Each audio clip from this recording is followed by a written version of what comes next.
کہ آخرت کی سوچ تب آئے گی جس وقت بندے کو مرنا یقینی ہو اور مرنا یاد بھی ہو، ورنہ مرنا بندہ بھول جائے، آخرت کی فکر اسے نہیں ہو سکتی۔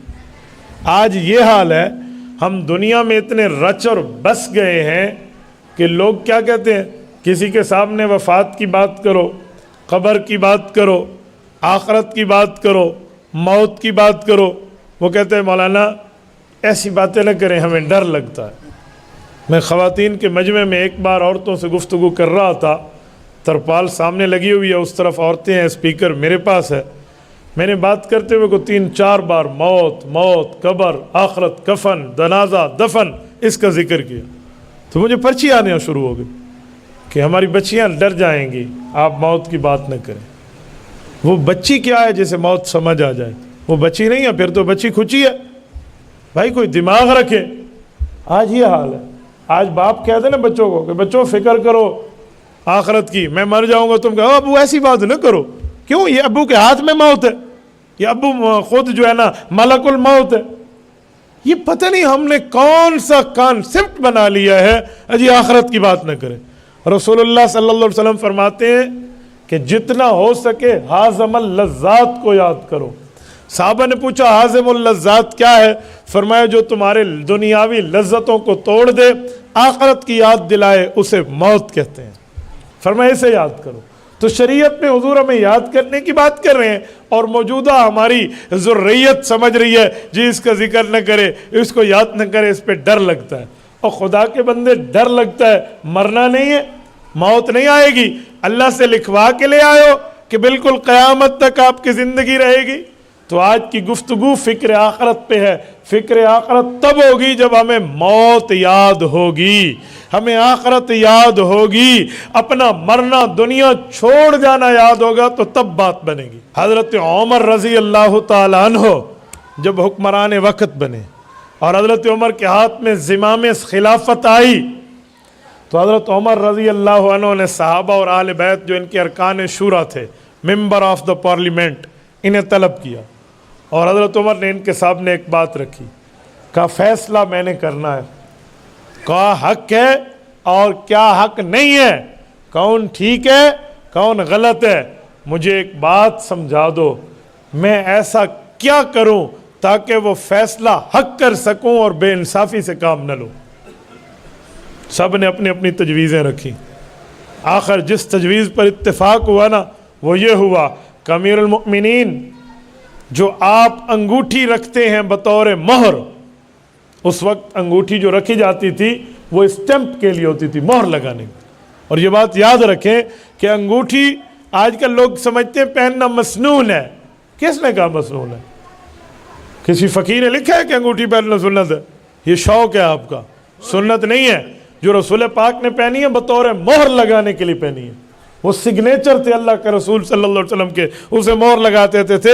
انگوٹھی پرانے زمانے میں بطور اسٹیمپ پیپر استعمال ہوتی تھی، آج کل تو اسٹیمپ علیحدہ آ گئی ہے، آج کل سگنیچر کے طریقے بدل گئے ہیں، اسی وجہ سے انگوٹھی پہننے کو سنت نہ کہو، ہاں جواز کی حد تک کہہ لو۔ تو حضرت عمر کے زمانے میں تو انگوٹھی بطور اسٹیمپ تھی، تو فرمایا امیر المؤمنین آپ اپنی انگوٹھی میں ایک لفظ لکھوا لیں۔ وہ لفظ کیا ہے؟ کفا بالموت واعظا یا عمر، اے عمر اپنی موت کو یاد کر لے، اس سے بڑھ کے نصیحت والی اور کوئی چیز نہیں۔ اور یہ وہ ہے جس کو جنت کی ٹکٹ اللہ نے کاٹ کے رسول اللہ کے ہاتھ سے دی ہے۔ عمر فاروق کے جنتی ہونے میں شک ہے یار؟ آپ ایمان سے بولیے، کوئی شک ہے؟ عمر فاروق تو ان ذوات قدسیہ میں ہے جس کو رضی اللہ عنہم ورضوا عنہ کا ٹائٹل ربانی ملا ہے۔ یہ بندہ اپنی آخرت کی فکر کر رہا ہے، اور ہمارا کیا حال ہے؟ میں فکر آخرت پہ اگر بات شروع کروں نا، صحابہ کرام میں خلفائے راشدین کی، چلو باقی چھوڑو آپ حیران ہو جاؤ، اچھا چلو میں بات کیے دیتا ہوں۔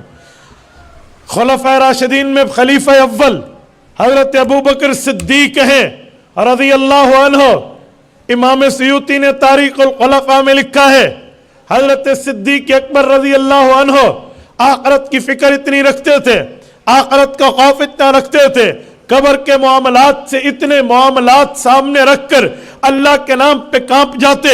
ایک بار مدینہ منورہ کے ایک درخت پر پرندہ بیٹھا تھا. ابو بکر صدیق نے دیکھ کر کہا طوبی لک یا طائر تظل بہ الشجرہ تأکل من الشجرہ وتصیر الی غیر حساب. اے پرندے تیرا کتنا خوش قسمت کا معاملہ اللہ سے طے ہے. اللہ نے تجھے پرندہ بنایا, جب چاہا کھا لیا, جب چاہا پی لیا, جہاں گیا چلا گیا. تیرے اوپر احکام خداوندی واجب نہیں ہے, تیرے اوپر احکامات اسلامیہ کی پابندی کرنا لازم نہیں ہے, اور پھر قیامت میں تیرا کوئی حساب ایسے نہیں ہے جیسے ہمارا ہے. تو بڑا خوش قسمت ہے. میرے دوستو, یہ ابو بکر صدیق جسے افضل البشر بعد الانبیاء کا عہدہ ملا. انبیاء کرام ایک طرف, پوری امتوں میں 1,24,000 انبیاء کی میں, اور پھر امت محمدیہ انکلوڈنگ ابو بکر صدیق ان سب سے افضل ہے. یہ اس کرسی پہ قیامت میں ہوگا جس پر انبیاء کی کرسی پہ مہر نبوت ہوگی, تو اس کی کرسی پہ مہر صداقت ہوگی. یہ اس مقام پر ہے. اسے آخرت کی فکر اتنی ہے, اتنی آخرت کی. اور ہم کہاں بیٹھے؟ حضرت ابو بکر صدیق رضی اللہ عنہ جب حکمران وقت بنے نا, تو فرمایا تنخواہ طے کرے. کہا ایک مزدور کی تنخواہ رکھ لیں, جتنی ایک مزدور کی تنخواہ ہے اتنی میری رکھ لیں. تو کسی نے کہا اس میں گزارا ہو جائے گا؟ کہا جی ہو جائے گا. کرنا ہوا تو کہا مزدوروں کی تنخواہیں بڑھا دوں گا تو ہماری بھی بڑھ جائے گی. یہ آخرت کی فکر ہے. تو میرے دوستو اندازہ لگاؤ, اور جس بندے کو رسول اللہ سے پیار میں حضور پر اعتماد کتنا ہے, اللہ رب العزت کی ذات پر حج کتنی ہے ابو بکر کو. فضربنا علی آذانہم فی الکہف سنین عددا. اس آیت کی تفسیر میں تفسیر کبیر کے اندر لکھتے ہیں, فرمایا ابو بکر صدیق کی جب وفات ہونے لگی تو وصیت میں فرمایا کہ میری چارپائی کو اٹھانا, وفات کے بعد رسول اللہ کی قبر اطہر کے سامنے رکھ دینا. صحابہ کرام حیران ہو گئے, ابو بکر یہ کیسی نصیحت کر رہے ہیں, یہ کیسی وصیت کر رہے ہیں, چارپائی اٹھا کر وفات کے بعد حضور کے روزے پہ لے جائیں؟ کہا جی لے جانا. کہا جی پھر؟ کہ رسول اللہ صلی اللہ علیہ وسلم کی خدمت میں پوچھنا کہ ابو بکر یہاں ساتھ دفن ہونا چاہتا ہے, اگر اجازت ملے تو دفن کرنا, اور نہ ملے مسلمانوں کا قبرستان موجود ہے, مجھے ادھر دفنا دینا. اب سب حیران ہے کہ جواب کیسے آئے گا, اور ابو بکر بھی نہیں بتا رہے کہ جواب کیسے آئے گا. تعلق ہے نا. رفیق غار آج رفیق مزار بننا چاہ رہا ہے. صدیق اکبر رضی اللہ عنہ کا انتقال ہوا. امام راضی تفسیر کبیر میں لکھتے ہیں, قرآن کریم کی تفسیر پڑھ رہا ہوں, تفسیر کبیر میں لکھتے ہیں لما حملت جنازتہ الی باب قبر النبی صلی اللہ علیہ وسلم. ابو بکر صدیق کی وصیت پوری ہوئی, صحابہ کرام نے چارپائی اٹھائی اور حضور پاک کے روضہ اقدس پہ رکھ دی. السلام علیکہ یا رسول اللہ. پیغمبر کی قبر پہ صحابہ کرام نے سلام پیش کیا. پتہ چلا نبی کی قبر پہ سلام پیش کرنا یہ صحابہ کا وطیرہ ہے. اور اس کے بعد عرض کیا ھذا ابو بکر بالباب. یا رسول اللہ, ابو بکر خادم آپ کے دربار میں حاضر ہے, اجازت چاہتا ہے. امام راضی فرماتے ہیں فیض الباب قد انتفح ونودی ادخل الحبیب الی الحبیب. دروازہ خود بخود کھلا اور دروازے کے اندر سے آواز ابو بکر کی بطور خوشخبری آئی کہ دنیا میں بھی دوست تھا, آج بھی دوست ہے, دوست کو دوست تک پہنچا دو. یہ تعلق ہے ابو بکر کا ذات رسالت سے. لیکن آخرت کی فکر دیکھیں ابو بکر صدیق کی, یہ تعلق. حضرت اماں جان عائشہ نے پوچھا ابو آپ کے کفن کا انتظام؟ کہا میری بیٹی مجھے کفن نئے کپڑوں میں نہ دینا, اسی پرانوں میں دے دینا. اللہ اکبر. تو میرے دوستو اندازہ لگاؤ فکر آخرت ان لوگوں کو کتنی ہے.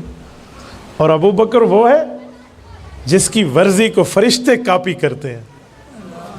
حضرت جبرائیل آئے تھے نا تبوک کے موقع پر, جب ابو بکر صدیق نے گھر کی دیوار پر بھی یوں ہاتھ مارا تھا کہ کہیں کوئی سوئی نہ ٹھہری ہو, وہ بھی چندے میں حضور پاک کو دے دوں. سب کچھ دے دیا نا, اور کی کر کے کانٹے لگا کر اپنے کپڑے پہن کے آئے تو حضرت جبرائیل بھی وہی پہن کر آئے. کہ جبرائیل یہ کیا؟ کہ صرف میں, اللہ نے اس ادائے صدیقی کو پسند کر کے ہم سب کو آج اسی کا حکم فرمایا. جو یہ سمجھتا ہو کہ میں وہ ہوں میرے کپڑوں کو اوپر والے کاپی کر رہے ہیں. جو یہ سمجھتا ہو کہ میں افضل البشر بعد الانبیاء کا لقب پا چکا ہوں, جسے یہ پتا ہو کہ میں رسول اللہ صلی اللہ علیہ وسلم کا قریبی ہوں, اور رسول پاک علیہ السلام اپنے سفر میں مجھے اپنا رفیق سفر منتخب کرتے ہیں, اور پھر بھی آخرت کی فکر. یار علماء سیاق نے لکھا ہے کہ رسول پاک صلی اللہ علیہ وسلم کو جب جبرائیل نے عرض کیا کہ یا رسول اللہ سدرۃ المنتہا سے آگے میں نہیں جا سکتا, کنز الاموال میں ابو بکر نے عرض کیا, جبرائیل نے عرض کیا یا رسول اللہ میرے پر جل جائیں گے, کنز الاموال حدیث کی کتاب. تو ادھر حضرت جبرائیل روک گئے, تو رف رف قالین آیا. یہ رسول اللہ کا بوئنگ طیارہ ہے آسمانوں کا, اللہ کے رسول اس پہ تشریف فرما ہوئے, اور یہ سفر شروع ہوا لا مکان تک. علماء سیر لکھتے ہیں کہ بطور فطرت رسول اللہ کو جب تنہائی قدر محسوس ہوئی نا, تو دل میں خیال تو آتا ہے نا کہ تنہائی ہے. ابھی تک تو مکہ سے بیت المقدس تک, وہاں سے 7 آسمان تک, وہاں سے شریف الاقلام تک, وہاں سے سدرۃ المنتہا تک جبرائیل تھا, اب وہ بھی پیچھے رہ گیا. تو کہتے ہیں ادھر رسول اللہ سے ایک فرشتے نے ابو بکر صدیق کی آواز کو کاپی کر کے حضور پاک سے گفتگو کی, تاکہ دل اقدس کو تسلی ہو جائے. جس کے معاملے اس جگہ تک پہنچے ہوئے ہوں اور اس کی فکر آخرت یہ ہے, یہ ایک پرندے کو دیکھ کے کہتا ہے واہ تیرا تو بہت کم حساب ہوگا. حضرت عمر کی بات میں کر چکا ہوں, کفا بالموت واعظا یا عمر کی, کہ موت کو کیسے یاد کرتے. او میں ایک بات اور کر رہا ہوں, حضرت عمر کی فکر آخرت دیکھیں. اس خبیث بے ایمان ملعون نے حضرت عمر کو خنجر مارا, ابو لولو مجوسی نے. سیدنا عمر رضی اللہ عنہ نے پیچھے سے یوں ہاتھ کیا, تو نماز میں جو بندہ پیچھے ہاتھ میں آیا اسے امامت کے لیے آگے کر دیا تاکہ وہ نماز مکمل کرائے. امام کو کوئی عذر لائق ہو جائے تو پیچھے والا نماز مکمل کرا سکتا ہے. تو ہاتھ گیا حضرت عبد الرحمن بن عوف کے ہاتھ میں, انہوں نے نماز مکمل کرائی. حضرت عمر رضی اللہ تعالیٰ عنہ کو جب آخرت کی فکر لگی تو سیدنا عمر نے اپنے بیٹے حضرت عبداللہ بن عمر کو فرمایا جاؤ اماں جان عائشہ رضی اللہ عنہ کے پاس, ان سے اجازت لو کہ عمر چاہتا ہے کہ میری قبر حضور اور ابو بکر کے ساتھ بنے روضہ اقدس میں. اجازت ہے.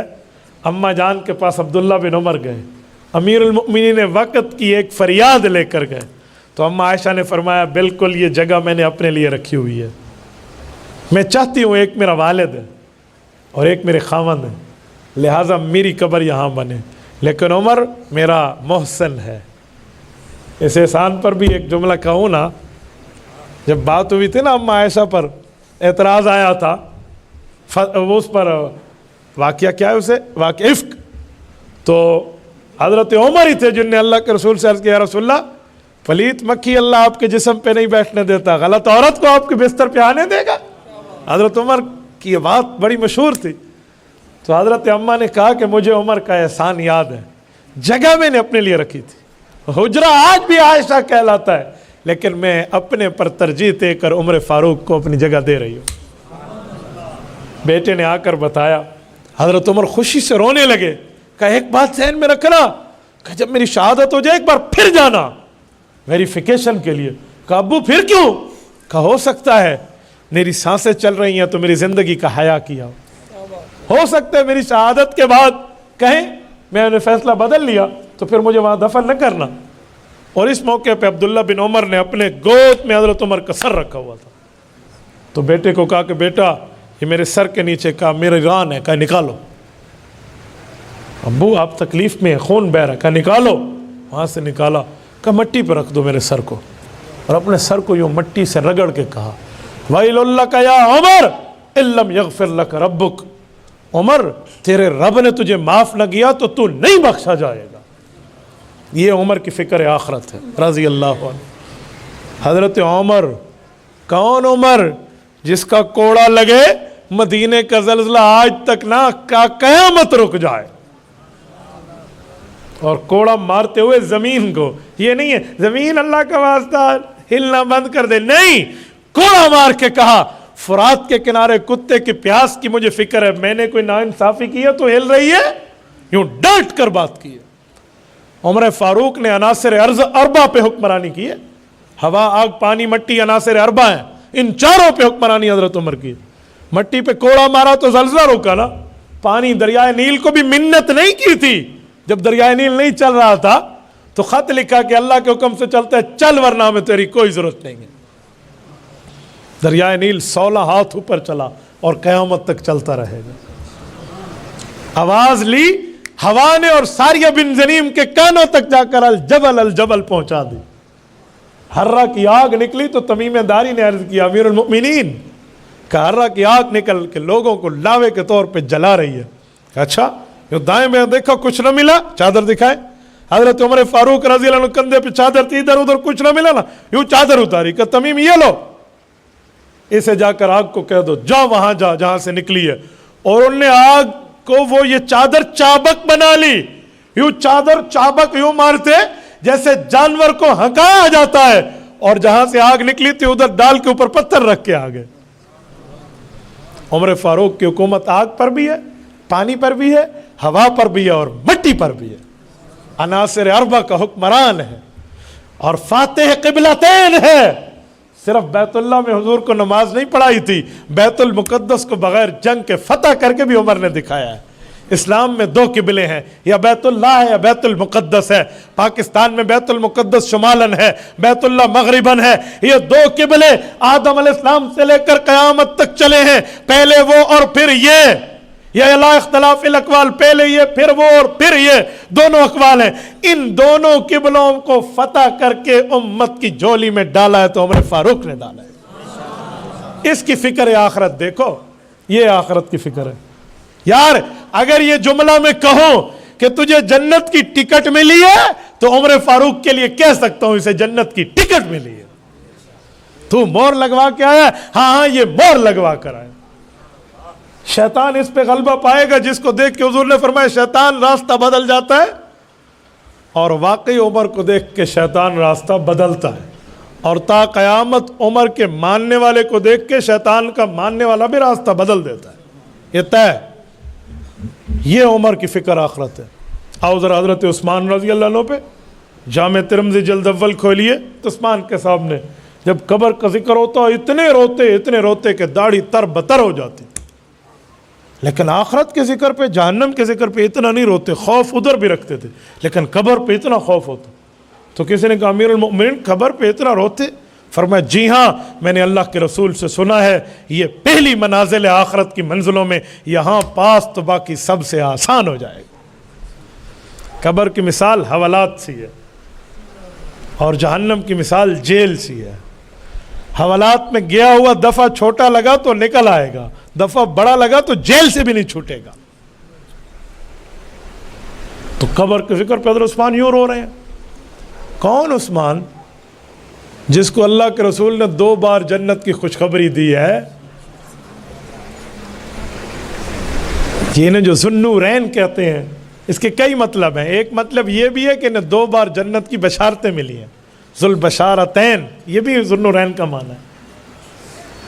میرے دوستو، رسول پاک صلی اللہ علیہ وسلم ارشاد فرمایا الہجرت تہدم ما کان قبلہ، اسلام میں ہجرت کرو پچھلے گناہ معاف ہو جائیں گے. عثمان ذوالحجرتین والا ہے، ود فیملی ڈبل ہجرت کی ہے، ایک حبشہ کی ہے، ایک مدینہ کی ہے. اسے یوں آخرت کی فکر اتنی نیکیوں کے باوجود یہ عثمان ذوالنورین رضی اللہ عنہ، اور اپنی ذات کے لیے ذرہ برابر بھی بدلہ نہیں لیا، حتیٰ کہ شہادت قبول کر لی. حضرت علی المرتضیٰ نے ایک بار عرض کیا امیر المؤمنین ہمارے ہاتھ باندھ دیے، ہمیں بلوائیوں سے لڑنے نہیں دیتے. فرمایا علی میرا آپ کو کسی قسم کا حکم نہیں ہے کہ آپ لڑیں گے، میں منع کر رہا ہوں. تو کہا آپ کو نقصان پہنچائیں گے؟ کہا مجھے نہیں پہنچا سکتے، مجھے میرے نبی پاک نے فرمایا تھا یا عثمان لعل اللہ یکمسک قمیصا فإن أرادك المنافقون أن تخلع فلا تخلع لهم. ایک وقت آئے گا بے ایمان لوگ تجھے اللہ کی دی ہوئی عزت کو اتارنا چاہیں گے، یعنی خلافت کی قمیض ہٹانا چاہیں گے، ان کی نہ ماننا، یہاں تک آ کے ہم سے مل جانا. کہ میں نہیں جاتا. یہ عمر عثمان ذوالنورین ہے جو رسول اللہ کے گھر کے داماد ہیں. اور اس دھرتی پر ایک جملہ کہہ رہا ہوں، اگر یہ اعلان ہو جائے کل قیامت کے میدان میں جہاں حضرت آدم سے لے کر قیامت تک تمام انسان موجود ہوں، تمام مرد و عورتیں موجود ہوں، کافر مسلمان موجود ہوں، ہر نبی کی امت موجود ہو، اور اعلان ہو جائے ایک، اور اس اعلان کے جواب میں اکیلا شخص جو کھڑا ہوگا اس اعلان کا مستحق وہ صرف حضرت عثمان ہے۔ وہ کیا اعلان ہے؟ کہ وہ شخص کھڑا ہو جائے، وہ خوش نصیب کھڑا ہو جائے جس کو ایک نبی کی 2 بیٹیاں یکے بعد دیگرے مل کے ان کے شوہر ہونے کا اعزاز حاصل ہو۔ یہ حضرت آدم سے لے کر رسول پاک کے علاوہ کسی نبی کی کسی امتی کو ایسا اعزاز نہیں ہے جو حضرت عثمان ذو النورین کو۔ اور اس کی آخرت کی فکر دیکھ لیں، سیدنا علی المرتضیٰ پہ آتے رضی اللہ عنہ، زرار ابن زمرہ کنانی حضرت علی المرتضیٰ کے کوفہ کے غلام ہیں۔ حضرت علی المرتضیٰ جامع مسجد کوفہ میں، آپ دیوان علی کا مقدمہ اٹھا لیں اور حضرت علی کی رات کی تہجد کا رونے کو پڑھ لیں۔ حضرت علی المرتضیٰ رضی اللہ عنہ نے سر سجدے میں رکھا ہوا ہے، نماز کا سلام پھیرا ہے، تہجد کے بعد اللہ کے دربار میں دعا گو ہے، اور پھر دنیا سے مخاطب ہیں، دنیا کی رنگینیوں سے بات کر رہے ہیں، دنیا کو کہہ رہے ہو یا اے دنیا جا کسی اور کو دھوکہ دے، مجھے نہ دینا، میں نے رسول اللہ کی خدمت میں وقت گزارا ہے، میں مانتا ہوں اللہ اکبر۔ یہ حضرت علی کا قول نہ ہوتا میں کبھی پیش نہ کرتا کہ میں مانتا ہوں میری نیکیاں تھوڑی اور میرے آخرت کا سفر لمبا۔ آج جی دیکھیں اس بندے کو، یار اس کی نیکیاں کم جس کو حضور فرمائے تیرا گھر جنت میں میرے گھر کے سامنے اور میں دیکھ کر آیا ہوں۔ خزادی قلیل و سفری طویل لیکن خدابتوں کے سلاس، دنیا مجھ سے دھوکہ نہیں دے، مجھے دھوکہ نہیں دے سکتی، اگر دھوکہ دے گی میں تو تجھے 3 طلاق دے کر خود سے جدا کر چکا ہوں۔ یہ دنیا سے مخاطب، دنیا سے گفتگو ہے، دنیا کی رنگینی سے علی المرتضیٰ رضی اللہ عنہ کا تعلق ہے۔ آپ اندازہ لگاؤ، یہ خلفائے راشدین ہیں، یہ آخری خلیفہ راشد ترتیب کے اعتبار سے حضرت علی المرتضیٰ، جس کا ہم نعرہ لگاتے ہیں خلافت راشدہ حق 4 یار کا، تو یہ حضرت علی المرتضیٰ ہے۔ مذاق ہے یار، علی کو مرتضیٰ کہتے اس لیے کہ حضور پاک نے ایک موقع پہ فرمایا اما ترضیٰ، اس بات پہ تو راضی ہے؟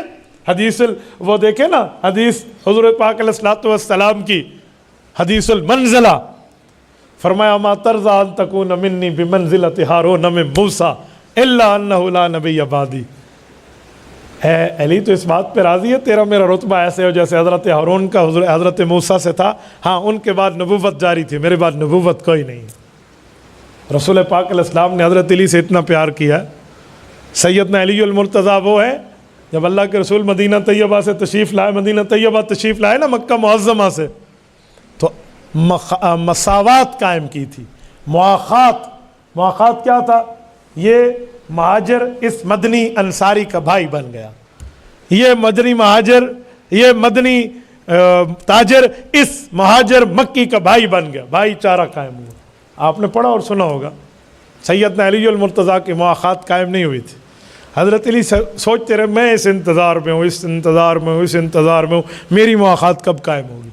حالانکہ حضرت علی وہ ہیں جو حضور پاک بستر پہ لٹا کر آئے ہیں، امانتوں کے رکھوالی ذمہ داری دی ہے۔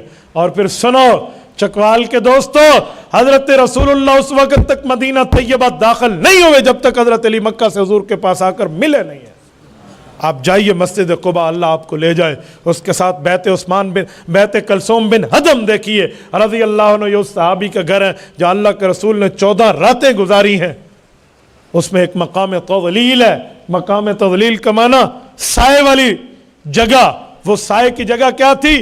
مدینہ کے لوگ حضور پاک سے ملنے آتے تو اکثر لوگ نہ جانتے کہ رسول اللہ صلی اللہ علیہ وسلم ہمارے نبی کون ہے اور ابو بکر کون ہے، تو ابو بکر صدیق کو آ کر پہلے ہاتھ ملاتے۔ حضرت صدیق اکبر رضی اللہ عنہ نے دیکھا کہ یار یہ تو میری عزت ہے حضور کی موجودگی میں، تو ایک چادر کو یوں لیا اور رسول اللہ پہ سایہ کر دیا تاکہ پتہ چلے غلام یہ ہے، آقا یہ ہے۔ اس علی کو آخرت کی فکر دیکھیں اور دنیا سے گفتگو دیکھیں۔ ہم تو پتہ نہیں کہاں بیٹھے ہیں اور ہم موت کی بات کریں جی گل نہیں کرو، سانو تو ڈر لگتا ہے۔ ہم کس انحطاط کا شکار ہو چکے، کس پستی اور ذلت میں ہم گر چکے۔ علامہ اقبال رحمہ اللہ نے یہی تو شکوہ کیا ہے نام سے کہ گوا دی وہ میراث جو اسلاف سے پائی تھی، ثریا نے زمین پر آسماں سے ہم کو دے مارا۔ یہی تو ہے کہ سریا ستارے نے ہمیں نیچے پھینک ڈالے اور ہم کہاں سے کہاں پہنچ چکے. آخرت کی فکر میرے دوستو، یہ جو میں نے آیت پڑھی ہے میں اس کا ترجمہ کر دوں. سورۃ ملک پارہ نمبر 29 آیت نمبر 2 اور سورۃ ملک کی بھی آیت نمبر 2، 29ویں پارے کا پہلا صفحہ. الذی خلق الموت والحیات لیبلوکم ایکم احسن عملا.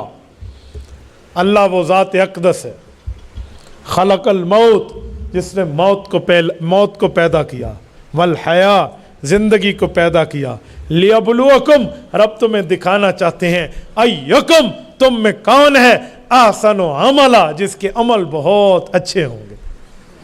تو زندگی میں تو اللہ پاک نے لوگوں کے سامنے بات ظاہر کرانی ہے کہ اعمال کس کے اچھے ہیں. اور آج ہم نے گنگا بدل لی، کپڑے کس کے اچھے ہیں، شکل کس کی اچھی ہے، گاڑی کس کی اچھی ہے، کوٹھی کس کی اچھی ہے، رہن سہن کس کا اچھا ہے، best of the living style, ہمارے رہنے کا انداز بڑا اچھا ہونا چاہیے، یہ وہ فلاں. بھائی سب کچھ اچھا، لیکن اسے تو اچھا بناؤ جس پر اللہ کی نظر ہے اور وہ دل ہے.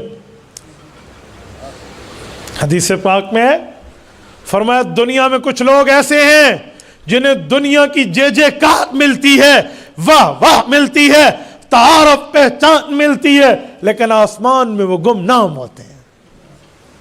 اور دنیا میں کچھ لوگ ایسے ہیں جو گمنام ہوتے ہیں، انہیں جانتا ہی کوئی نہیں ہے، لیکن آسمان میں ان کی واہ واہ ہو رہی ہوتی ہے. اللہ اکبر. میرے دوستو ہمیں ایسا بننا چاہیے، ایسی فکر اختیار کرنی چاہیے کہ ہمیں اللہ رب العزت اور اللہ اور آسمان والوں کی آنکھوں میں کوئی آ جائے. میرے دوستو فکر آخرت میں اللہ فرما رہے ہیں الذی خلق الموت والحیاۃ. تفسیری مطلب کئی ہیں لیکن میں عوامی لہجے میں ایک مطلب آپ کو سمجھانے لگا ہوں. یہاں موت کا ذکر پہلے ہے، زندگی کا ذکر بعد میں. تو آپ بتائیں، اس کا پتہ چلا کہ موت یقینی ہے لیکن زندگی فانی ہے. کل من علیہا فان ویبقی وجہ ربک ذو الجلال والاکرام. سب کچھ فانی ہے، کسی نے اس دنیا میں نہیں رہنا، کسے رہنا نہیں اس دنیا تے، دنیا یار پر آئی ہے. ہاں تو یہ ہماری نہیں ہے. اما جان عائشہ رضی اللہ تعالی عنہ سے ایک شخص نے دنیا کی ہمیشگی کے بارے میں سوال کیا تو اما جان رضی اللہ عنہ فرمان لگی لو کانت الدنیا تدوم لواحد لکان رسول اللہ صلی اللہ علیہ وسلم فیہا مخلدا. کہ اگر دنیا کی زندگی، دنیا کی رہائش، دنیا کی زیبائش، دنیا کا رہن سہن کسی ایک کے لیے ہمیشہ ہوتا تو حضور پاک کے لیے ہمیشہ ہوتا. جب رسول اللہ صلی اللہ علیہ وسلم اس دنیا سے پردہ فرما گئے، جب سرور کائنات صلی اللہ علیہ وسلم اس دھرتی سے پردہ فرما گئے اور حضور پاک پردہ فرما جانے کے بعد قبر مبارک میں جنت کے باغ کے اندر آرام فرما ہے، تو جب دنیا سے حضور تشریف لے گئے باقی کس نے کوئی لکھوا کے لایا؟ میرے دوستو موت یقینی ہے. میں ایک شخص کی تعزیت کرنے گیا، ایک شخص کی امی کی تعزیت کرنے، اس سے تعزیت کے لیے اس کی اماں فوت ہوئی تھی، دنیا دار آدمی تھا. ایک جملہ اس نے کہا اور مجھے اس سے سبق ملا. مجھے کہنے لگا مفتی صاحب آپ کے آنے سے بڑا دل خوش ہوا ہے، اماں واقعی دنیا سے چلی گئی ہیں. میں بہت روتا، میرا جی چاہتا تھا کہ میں ٹکرے مار کے دیواروں میں روؤں، لیکن ایک بات تھی جس نے مجھے صبر دیا. میں نے سمجھا کوئی اچھا خواب دیکھا ہوگا، کوئی آیت حدیث سنائے گا. جمال وال چکوال کے دوستوں جملہ سننے اس نے کہا میں نے ایک بات ذہن میں رکھی کہ یار تو نے بھی اسی راستے پہ جانا ہے جس پہ ماں گئی ہے، میرا غم ختم ہو گیا. یعنی موت یقینی ہے، آج یہ گیا تو کل یہ گیا. گلاس دکھانا، علماء نے لکھا ہے الموت قدحن، قدحن پیالے کو کہتے ہیں، پیمانے کو، گلاس کو، کاس کو. الموت قدحن کل نفس شاربوہا، کا موت ایسا پیالہ ہے جس سے ہر بندے نے پینا ہے. والقبر باب کل نفس داخلوہا، اور قبر ایسا دروازہ ہے جس سے ہر انسان نے گزرنا ہے. آج میں یہاں گفتگو کر رہا ہوں، راستے میں نہ پہنچ سکوں گھر، اٹھا لیا جائے بندہ اللہ کی طرف، کسی کو کیا پتہ، ہم لکھوا کر لائیں۔ امام حسن بصری رحمہ اللہ کے حوالے سے میں نے پڑھا ہے، انہوں نے ایک بات فرمائی کہ ہمارے زمانے میں یہ بات چلی کہ موت ابعد ہے یا اقرب ہے، کتنی قریب ہے اور کتنی دور ہے۔ تو کہا ایک شخص نے کہ میں موت کو اتنا قریب سمجھتا ہوں کہ ایک نماز پڑھیے پتہ نہیں دوسری کا وقت آئے گا میرے اوپر یا نہیں آئے گا۔ تو کہتے ہیں وہاں ایک شخص بیٹھے تھے اور انہوں نے کہا اللہ کے بندے اتنی دیر میں موت کو یاد کر رہا، میں تو سمجھتا ہوں دائیں طرف سلام پھیرا ہے، بائیں طرف پھیر پاؤں گا یا نہیں۔ اللہ دیتے ہیں وقت، مہلت، قوت، طاقت، سکت، ہمت، جرت، شجاعت، دلیری، رزق، بہادری، لیکن اگر نہ شکری کرو گے تو ان بطش ربک لشدید، پھر اللہ کی پکڑ بھی ہے۔ اور کہا ایک بادشاہ تھا شداد، اس نے 300 سال لگوایا، کہا جنت بناؤ، بڑی بڑی عمر کا تھا، جنت بادشاہ نے بنوائی۔ اتنے عرصے کے بعد وزٹ کرنے آیا، دورہ کرنے آیا اپنی جنت کا، اور وہ جنت ایسی تھی کہ سر پہ ٹوکرا رکھ کے اگر کوئی ایک طرف سے چلتا نا، خالی ٹوکرا، پھل اتنے گر رہے تھے کہ دوسری طرف پہنچنے سے پہلے بھر جاتا وہ ٹوکرا۔ آج اس نے اللہ کے مقابلے میں جنت بنوائی، من اشد منا قوہ کا اعلان ہے کہ ہمارا مینڈیٹ بڑا مضبوط ہے، ہم سے کوئی آ کر بات تو کرے۔ تو یہ کہتا تھا کرسی میری بڑی مضبوط ہے، خدائی طاقت اور اتھارٹی کو چیلنج کیا ہوا تھا اس نے۔ تو کہا جب یہ جنت اپنی کا وزٹ کرنے آیا تو اللہ کا اعلان تھا کہ اسرائیل یہ ایک پاؤں اندر رکھے، اس کو دوسرا اندر نہ رکھنے دینا، اس کی روح نکال لو۔ کہ اللہ کا حکم، میں نے نکال لی، لیکن ایک بات دل میں تو تھی نا کہ منکر ضرور ہے، بے ایمان ضرور ہے، کافر ضرور ہے، دشمن خدا ضرور ہے، آج تک زندہ تھا، ایک دفعہ دیکھ تو لیتا پھر مار لیتے، ایک بات تو تھی۔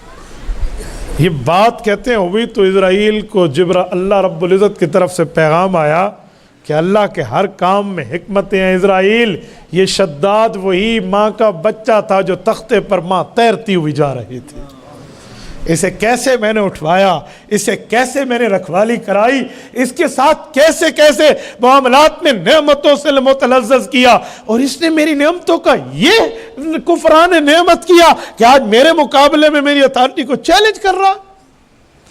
بھول گئے ہم اپنا بچپنا، بھول گئے اپنے لڑکپن کی باتیں، بھول گئی ہیں اپنی ہمیں باتیں وہ جو ہم بچپن میں اغو بغو کر کے ماں باپ سے باتیں کیا کرتے تھے، اور آج تھوڑی طاقت تو نہیں ملی، کوئی سلطنت کی چسی تو نہیں پڑی، کوئی تھوڑی بہت پاور میں تو نہیں آئے، اور خدائی زبان بولنے لگ گئے ہیں۔ بھائی ہماری فکر آخرت کھو گئی ہے،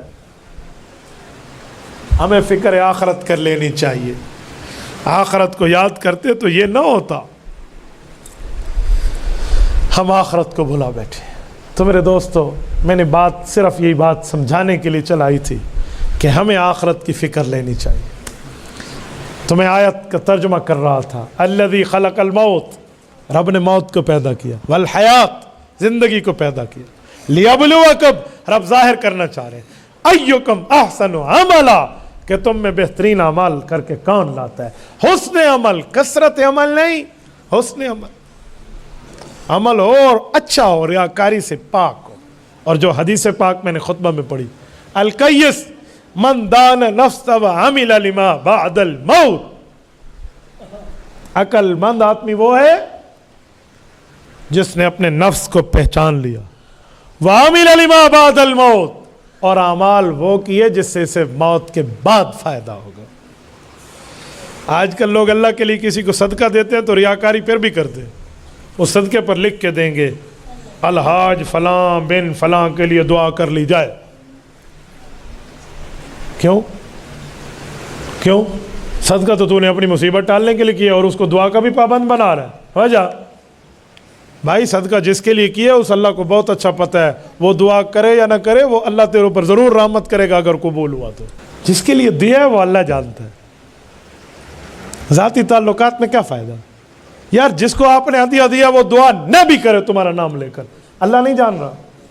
اللہ کو نہیں پتا؟ جس کے لیے کیا وہ تو جان رہا ہے۔ کئی کئی موقع ایسے ہوتے ہیں لوگ کہتے ہیں جی فلاں بندہ، تعارف کرنے والا کہتے ہیں جی جس کے لیے کیا وہ جانتا ہے، بس جزاکم اللہ، چھڈو جی کی کرنا ہے۔ تو ہم تو یہاں بیٹھے ہوئے ہیں، ہمارے حالات یہاں ہیں، ہم کیا کر لیں اللہ کے لیے؟ گھر بن جاتے ہیں، بابا بھائی دعوت کرو، دعوت پورے محلے کی دعوت کی، 2 2.5 لاکھ 3 لاکھ روپے لگائے، حاجی خرید کیا، ٹھیک ہے اچھی بات ہے، خرید کیا آپ نے، بہتر ہوتا کہ 3 لاکھ روپے جا کر 4 غریبوں کے گھر میں بانٹ دیتا تاکہ کسی کو پتہ بھی نہ چلتا اور ان کی خدمت بھی ہو جاتی۔ اور جسے بتانا ہے اسے سب کچھ پہلے سے پتہ ہے، جسے دکھانا ہے اسے سب کچھ پہلے سے پتہ ہے۔ میرے ایک شاگرد کا گھر بنا، اسے محلے والے نے کہا خرید کری نہیں تو مصیبت آ جانی ہے۔ اس نے مجھے کہا استاد جی میں نے خرید کرنی ہے، ٹائم دو، اس دن میں آپ کو بیان کراؤں گا۔ میں پلیر دا نام مان چھڈ، میں نے تجھے ٹائم دینا ہی نہیں ہے، جا 10 غریبوں کی میں لسٹ دیتا ہوں، محلے میں چلے جاؤ، ان غریبوں کے گھر 2 بوری آٹے کی اور 10,000 روپیہ جا کے دے دو، یہ ان سب کو کھلانے سے بہتر ہے۔ تو وہ گھر گیا، اس نے جا کر اپنی اماں کو کہا، تو اس کی اماں ماشاءاللہ واہ واہ ہے، پیو سبحان اللہ، تو ماں الحمدللہ۔ تو ماں نے کہا نہیں محلے والے تو کھا جائیں گے، مفتی صاحب کو ٹائم دے۔ ان نے امی سے بات کرائی، میں نے کہا اماں جان ٹائم دوں گا ایک شرط کے ساتھ، مجھے پتہ ہے آپ کی ہڈی پسلی کتنی مضبوط ہے، جو شرط میں نے رکھی ہے وہ پورا کر دیں، اس کے بعد چاہے 100 بندوں کو بلا کے کھلا لیں، میں آ جاؤں گا، نہیں مسئلہ۔ یہ ان غربا کے گھر میں دینا پڑے گا آپ کو، نہیں دینا میں نہیں آتا، جاؤ کسی اور عالم کو بلاؤ، ہمیں بلائیں گے، ڈیمانڈ ہماری ہے، نہیں ہے تو کسی اور نو سڈو، اسی کو تھوڑی منت کی تھی۔ تو میرے دوستو عجیب بات ہے، ہم اللہ کے لیے نہیں کر رہے، اپنی ذات کے لیے کر رہے ہیں۔ یہ فکر آخرت نہیں ہے، آخرت میں تصحیح نیت چاہیے، اخلاص نیت چاہیے۔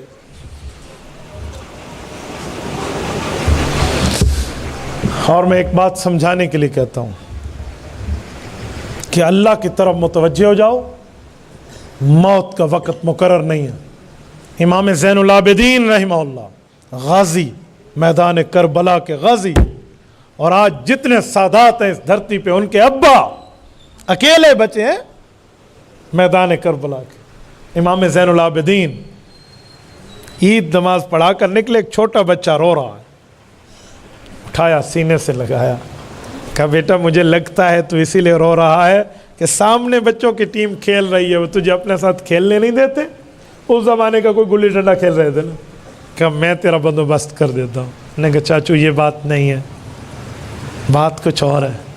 کہا مجھے جہنم کا خوف رلا رہا ہے۔ حیران ہو کر کہا بیٹا نابالغ، تو کسی چیز کا مکلف ہی نہیں ہے، تجھے آخرت کا خوف کیوں رلا رہا؟ کہا کیوں؟ جہنم میں آگ نہیں ہوگی؟ کہا آگ ہوگی، تو نہیں جائے گا؟ کہا اچھا میں نہیں جاؤں گا۔ آنسو صاف کیے، کہا ہاں بچے تو نہیں جائیں کہ نابالغ ہیں، ان کو کیا ہو گئے؟ کہا اچھا اچھا ماشاء اللہ، کہ مجھے تسلی ہو گئی۔ کہا تو رویا کیوں تھا؟ کہا میں نے تو سمجھا جہنم کی آگ جلائی جائے گی تو جیسے میری اماں چولہے میں لکڑیاں جلاتی ہیں نا، بڑی لکڑی سے پہلے چھوٹی کو جلاتی ہیں، تو میں نے سمجھا اللہ ہم چھوٹوں سے جہنم کو جلانا شروع کریں گے۔ یہ تابعین کا زمانہ ہے اور اس وقت کے گھروں کی فکر آخرت ہے، اور آج ہمارا یہ حال ہے، ہم کہاں بیٹھے، ہمارے بڑوں کو کچھ نہیں پتہ، ہمارے چھوٹے تو دور رہا، کسی ایک سے پوچھ لو جمعے کی کتنی رکعتیں ہیں، وہ بتا دے تو میں 100 روپے انعام دے دوں گا۔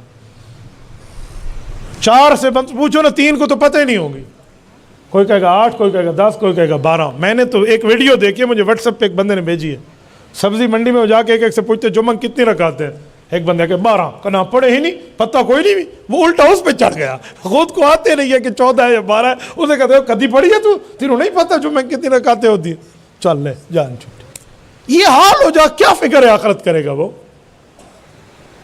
ایک اسکول میں ایک استاذ پوچھ رہا تھا بیٹا بتاؤ بڑے ہو کر کیا بنو گے، کیا بنو گے؟ ایک اٹھا میں انجینئر، ایک اٹھا میں ڈاکٹر، ایک نے کہا میں پائلٹ، ایک نے کہا میں کمانڈر، ایک نے کہا میں فلاں۔ ایک بچہ چپ کر کے بیٹھ رہا، کہا بیٹا تو بتا، کہا بتاؤں، وہ کھڑے ہونے کہ میں صحابی رسول بنوں گا۔ ساری کلاس ہنس پڑی، استاد حیران ہو گیا، انہوں نے کہا بیٹا صحابی رسول بنے گا کیا مطلب، کیا کہہ رہا ہے تو؟ انہوں نے کہا استاد جی جیڑا سنیا میں وہی آکھیا، میں صحابی بنوں گا۔ ادھر آ گیا، بٹھا دیا، تجھے یہ شوق کیسے چڑھا ہے؟ انہوں نے کہا شوق، صحابی بہت اچھے ہوتے ہیں، میں صحابی بنوں گا۔ کیسے تجھے پتہ چلا؟ کہا بیٹا اب تو ختم نبوت ہے، حضور پاک کے بعد نیا نبی نہیں آئے گا تو نیا صحابی کیسے آئے گا؟ حضور پاک کے بعد صحابہ نہیں آ سکتے، حضور پاک آئے نبوت ختم, حضور گئے صحابیت بننا ختم. اب نیا صحابی نہیں بن سکتا. اب جو نیا صحابی بنے گا تو نبی چاہیے, نبی تو آئیں گے نہیں اب نئے, اب صحابی کیسے بنیں گے؟ لہذا اب صحابی کوئی نہیں بن سکتا, جتنے تھے. انہوں نے کہا اچھا استاد جی اتنی تفصیل مجھے نہیں پتا. تو اس نے کہا پھر تو نے کہا کیوں ہے؟ کہا میں نے تو اس لیے کہا ہے میری امی اور ابو گھر میں رات کو سوتے وقت فضائل اعمال کھول لیتے ہیں اور ہمیں صحابہ کرام کے واقعات سناتے ہیں, تو ہم بڑے خوش ہوتے ہیں کہ صحابی ایسے تھے, صحابی ایسے تھے, صحابی ایسے تھے. تو ہم صحابہ کے واقعہ سنتے ہیں تو میرے دل میں میں بھی بڑا ہو کر صحابی بنوں گا. اگر ماں باپ کی تربیت پازیٹیو ہو تو نتیجہ یہ نکلتا ہے. اور ماں باپ کی تربیت ہو کہ پتر او ذرا سرچ کرنا او کیڑا گانا سی انڈیا دا ذرا او سنیے نا, ہاں کم پورا پھر رانجے پیدا ہونے تھوڑے کو. پھر آپ کہیں گے مولوی صاحب کوئی وظیفہ دسو, کوئی صلوات پڑھو, کوئی دم پھیرو, کوئی سر تے ہاتھ اس دے رکھو, پیو ماں دا آکھا نہیں مندا. تے نہیں مننا اس نے, آپ نے دودھ پلاتے وقت اسے گانے سن کے دودھ پلائے, آپ نے تربیت کرتے وقت اس کو فلمیں دکھا کے تربیت کی, گھر میں اینٹین لگا کر آپ نے ٹی وی اور کیبل پہ اسے جا کر گمراہ کیا, اس کو انڈیا کے سٹاروں کے نام یاد کرائے اور اسے یہود اور نصارہ کی تنظیم و ترتیب پر ان کے واقعات سنائے, بتائے, سمجھائے, ذہن میں رٹوائے. اب وہ تیری عزت کرے, تو سنا اس کو واقعات ابو بکر کے, کیا سنے گا وہ تیری؟ میں نے میٹرک لیول تک کی بات جتنی آبزرو کیا ہے, کسی اسٹوڈنٹ کسی طالب علم کھڑا کر کے پوچھو بیٹا عشرہ مبشرہ کیا ہے, پہلے تو اسے یہی نہیں پتا کہ عشرہ مبشرہ کا معنی کیا ہے. عشرہ کا معنی بتا دے گا تو چلو مبشرہ چھوڑ, عشرہ تو ویسے پتہ نہیں, تبلیغ میں عشرے کے لیے ابا گیا تو 10 دن یاد ہو, ٹھیک ہے. مبشرہ کا پھر بھی نہیں پتا کسی چھوئے دنا. مبشرہ وہ صحابی جنہیں اکٹھے 10 صحابہ کو ایک وقت میں جنت کی خوشخبری ملی. اچھا کون ہے؟ پھر نام بھی نہیں آئیں گے. ابو بکر, عمر, عثمان, علی, طلحہ, زبیر, سعد, سعید, عبد الرحمن, ابو عبیدہ بن جراح, پتہ ہی نہیں ہے رضی اللہ عنہ کہ عشرہ مبشرہ کون ہے. اور کسی دنیا کی کرکٹ کی ٹیم پہ انگلی رکھو, 11 کھلاڑی ہوتے ہیں, یہ 12ویں کا نام بھی ساتھ سنا دیں گے. چلو ایسے تو یہ تربیت کس کی؟ اب مولوی صاحب کو کوئی دام رکھ دو, دام جڑا تسی یا کہ دام رکھے وہ کتے گیا؟ کیا اولاد کو آپ تربیت ماں باپ کی ذمہ داری ہے. میں اپنے بچے کے ساتھ جا رہا ہوں, ایک گھر میں گانا بج رہا ہے, گانا چلا ہوا ہے, ڈھول ڈمک کے چل میرا پوتر ساری. میرا بچہ 2 بار متوجہ ہوا, تیسری بار تو میرے دل پہ چوٹ لگی کہ اسے کیا بتاؤ. میں نے کہا بیٹا جلدی چلو, یہ گندے لوگ ہوتے ہیں جو گانا بجاتے ہیں. ٹھیک, وہ دن یہ دن کہیں سے گزرتے ہوئے گانا سن لے, کہتے ہیں گندے لوگ ہیں نا. مائنڈ سیٹ بن گیا کہ گندا کام ہے گانا بجانا. اب میں کہہ دوں, کوئی کہے گا مولوی دقیانوس ہے, ہم ٹی وی گھر سے نکالیں, ہماری تعلیم, ہماری ترقی. میرے گھر میں ٹی وی نہیں آئی, میرے والد نے نہیں رکھی, میرے دادا نے نہیں رکھی, ہمارے خاندان میں ٹی وی نہیں ہے. الحمدللہ ثم الحمدللہ میری 7 ہمشیرہ اور 65 بھانجیاں بھانجی ہیں, یہ گھر ٹی ویوں سے پاک ہیں. ہم بھائیوں کی اولادیں ہیں, گھر ہمارے ٹی ویوں سے پاک ہیں. آؤ ہماری دنیاوی ترقی پہ 2 ہاتھ کر کے کوئی اٹھ کے مجھ سے اپنی معلومات ذرا شیئر کر لے. یہ ٹی وی پر معلومات ٹھہری ہے, یہ ایران توران کی باتیں سننے پر معلومات ٹھہری ہے. اللہ کا قرآن ہوتا ہے. آپ نے مجھے کرسی لگا کر یہاں بٹھایا, یہ کیمراز لگا کر میری گفتگو آپ ریکارڈ کر رہے ہیں. میں وڈی ماں دا پتر ہاں, میرے منہ تے پیپٹ باندھن کیوں بلایا آپ نے مجھے؟ ٹی وی دیکھنے کی وجہ سے یا دینداری کی وجہ سے؟ تو کیوں اولاد کو دیندار نہیں بناتے؟ دونوں وہ تعلیم اپنی اولاد کو جو مفتی عبدالواحد قریشی کے ماں باپ نے اسے دلائی ہے, پھر تمہیں بھی دنیا میں بھی سلامی ہوگی, آخرت میں بھی سلامی ہوگی. آج ہم کچھ نہیں ہے, سب کچھ ہے تو اپنے ماں باپ کی دعائیں. میری اماں رات کو سوتے وقت, ابھی پریپ چھوڑو KG1 کلاس جسے کچی کہتے ہو, پڑھنے بات میں گیا تھا, سورت یاسین, سورت الرحمن, سورت سجدہ, سورت ملک, یہ صورتیں مجھے حفظ تھی, حالانکہ دیکھ کے نہیں آتی تھی. اماں رات کو سوتے ہوئے پڑھاتی تھی. اور اماں جان مجھے حضرت موسیٰ علیہ السلام اور فرعون کا واقعہ, نمرود و حضرت ابراہیم کا واقعہ, شیطان اور حضرت آدم علیہ السلام کے واقعہ, فرعون اور حضرت موسیٰ علیہ السلام کا قصہ, ابو جہل اور رسول اللہ کے واقعات سنا سنا کے حفظ کرا دیے تھے. آج بھی کبھی کوئی تفسیر اٹھاؤں نا تو مجھے اماں کو سنایا ہوا یاد ہوتے اور وہی پڑھ لیتا ہوں. جو باقی اولاد نہیں تھی اس سے فارغ تھی, ایک کے ذہن سازی کرتی تھی. میں 12ویں نمبر پہ اپنی ماں باپ کی آخری اولاد ہوں. ہم 5 بھائی اور 7 بہنیں, ہمارے 2 بھائی فوت ہو گئے اور اب 2 ہمشیرہ بھی دنیا سے رخصت ہوئی ہیں. اللہ ان کی قبروں پہ کروڑوں اربوں رحمتیں نازل فرمائے. تو مجھے بتائیں پھر فائدہ. میرے والد صاحب صبح مجھے کہتے تھے کون سا بسکٹ کھانا ہے ناشتے میں، فلاں کھانا ہے. اس زمانے میں ایک بسکٹ ہوتا تھا اور اس میں چینی پتہ نہیں ایسے کو پڑی ہوتی ہے، اب مجھے اس کا نام یاد میں نہیں آتا. ہم ببو ببو کہہ کے اس بسکٹ کو کہتے تھے. تو ابو جی کہتے تھے وہی بسکٹ لے کر دینا ہے، لیکن یہ بتا کون سی صورت سنائے گا. وہ صورت مجھے یاد ہو جاتی، اس کی وجہ سے بسکٹ مل جاتا. مجھے صورت سے لینا دینا کوئی نہیں تھا، مجھے اس بسکٹ کی پیکٹ سے لینا دینا تھا، یہ تو ملنا ہے نا. تو آج ہم پڑھیں گے تو ان کی قبر ٹھنڈی ہوگی. مجھے ایسے ایسے بزرگ ملے جو بتاتے ہیں کہ تیرے والد محترم جب کبھی دعا کے لیے ہم کہتے ہیں نا تو ان کو دعائیں دیتے، وہ کہتے دعا کرو اللہ رب العزت ان پر کرم کر دے. ہمارے ماں باپ کے سینے میں بھی دل تھا. میرے ابا جان نے جب بھی مجھے انگلی پکڑ کے ساتھ چلایا نا، ایک بار تو میں نے امی کو شکایت لگائی. ابا سے کوئی پوچھا یہ آپ کے بچے ہیں؟ ابا جی کیا کہتے؟ ہاں اللہ کا مال ہے، اللہ رسول کا بنے تو رب زندگی دے ورنہ اس کی مجھے کوئی ضرورت نہیں ہے. یہ میرے لیے کہتے بچپنے میں، چھوٹی عمر میں. تو میں نے امی کو جا کر کہا امی جی یہ ابو جی میری بےزتی کے لیے مجھے ساتھ لے جاتے ہیں. کوئی پوچھتے تو آڈا پوترے ابا جی ادن اللہ رسول دا تھیوے تو جیوے نہیں تھی کوئی لوڑ کوئی نہیں. تو مجھے کیا کہتے؟ تو امی ہنس کے ٹال دیتی کہ بچہ ہے آپ ایسے کہتے کہ نہیں اللہ رسول کا ہوگا. تو یہ میرا والد مجھے کہتا، میرے ابا جی کی بات. اور آج مجھے خیال آتا ہے کہ وہ صحیح کہتا تھا، صحیح کہتا تھا. اللہ نہ کرے آج میں داڑھی کٹوا کے سر سے ٹوپی اتار لوں تو اسی کھلے مار کے مینوں اتھو بھاونا ہے. تو اللہ رسول دا تھیوے تھا جیوے نا، اللہ رسول کا بنے گا تو زندگی ہے، ورنہ سیٹے گا تو کیا زندگی. تو یہ دعا ہوتی تھی اصل میں اس کی. بچپن میں فقیر سامنے آتے، ابو جی کہتے جاؤ اس فقیر کو پیسے دے دے، اور میرے ذہن میں ہوتا میری بےزتی ہو رہی ہے.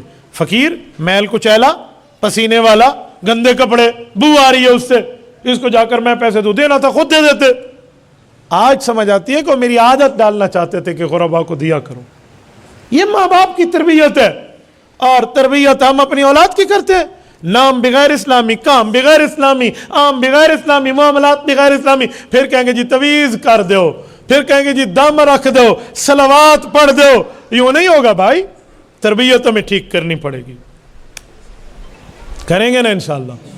فکر آخرت تب ہوگی جب ہم فکر دنیا کو ٹھیک کر کے آگے چلیں گے، پھر سب کچھ ٹھیک ہو جائے گا. اللہ آپ کو اور ہمیں صراط مستقیم عطا فرمائے.